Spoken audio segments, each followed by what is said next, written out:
दिल्ली की केजरीवाल सरकार की मुसीबत कम होने का नाम नहीं ले रही है। विपक्ष उन पर हमला ना करे इसलिए तो उन्होंने 9 महीने बाद सत्येंद्र जैन और गिरफ्तारी के 2 दिन बाद मनीष सिसोदिया से इस्तीफा दिलवा दिया। लेकिन अरविंद केजरीवाल की किस्मत है कि उनका साथ ही नहीं दे रही है, क्योंकि भगवा दल यानी बीजेपी तो लगातार हमलावर है कि भैया आप तो राजनीति में बदलाव करने के लिए आए थे, लेकिन आपने घोटाला कर दिया। लेकिन अब केजरीवाल जी को समझ नहीं आ रहा है कि करे तो क्या करे, बोले तो क्या बोले और मुंह कहां छुपाएं, क्योंकि केजरीवाल की मुसीबत ये है कि पहले तो सबने मिलकर रसमलाई खा ली, लेकिन अब हिसाब देने से भी नहीं दे पा रहे हैं और भाजपा इसी का फायदा उठा रही है। वहीं से पहले केजरीवाल सत्येंद्र जैन से इस्तीफा नहीं ले रहे थे, लेकिन जब सिसोदिया की गिरफ्तारी हुई तो चौतरफा गिरने के बाद केजरीवाल ने दोनों से इस्तीफा ले लिया। लेकिन अब इन दोनों नेताओं के इस्तीफे को हथियार बनाकर बीजेपी ने आम आदमी पार्टी की मुसीबत बढ़ा दी है। सिसोदिया की गिरफ्तारी के बाद भाजपा ने फिर केजरीवाल एंड कंपनी पर हमला कर दिया है।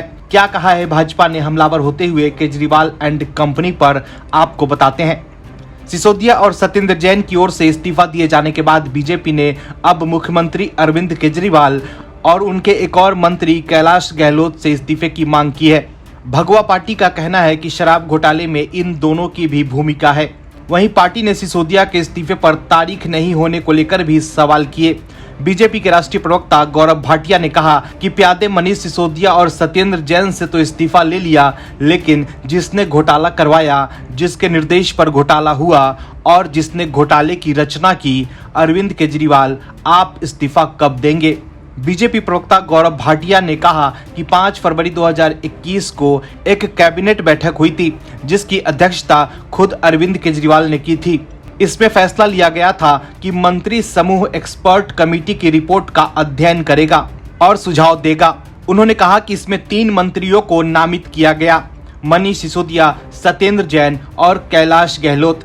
उन्होंने कहा कि अगर 2 मंत्री इस्तीफा देते हैं तो कैलाश गहलोत, जो मंत्री समूह का हिस्सा थे, वो अपना इस्तीफा क्यों नहीं देते हैं। इस समूह की रिपोर्ट को केजरीवाल ने कैबिनेट बैठक में मंजूर करते हुए तुरंत लागू करने का निर्देश दिया। बीजेपी प्रवक्ता ने कहा कि केजरीवाल इस बात को स्पष्ट करे कि क्या उन्होंने अपने दोस्तों को फायदा पहुंचाने के लिए मंत्री समूह की रिपोर्ट को तुरंत लागू किया। भाटिया ने कहा कि केजरीवाल के पीए ने घोटाला सामने आने के बाद 4 मोबाइल फोन को नष्ट किया। उन्होंने कहा कि मैं पूछना चाहता हूं कि क्यों केजरीवाल के पीए ने उन 4 फोन को नष्ट किया? क्या ऐसा इसलिए कि केजरीवाल घोटाले में शामिल हैं? केजरीवाल को समझना चाहिए कि अगर समय रहते उन्होंने जनता के सामने इस पूरे घोटाले में अपनी भूमिका साफ नहीं की तो सवाल उनकी प्रासंगिकता पर खड़ा हो जाएगा। Bureau report, OMH news.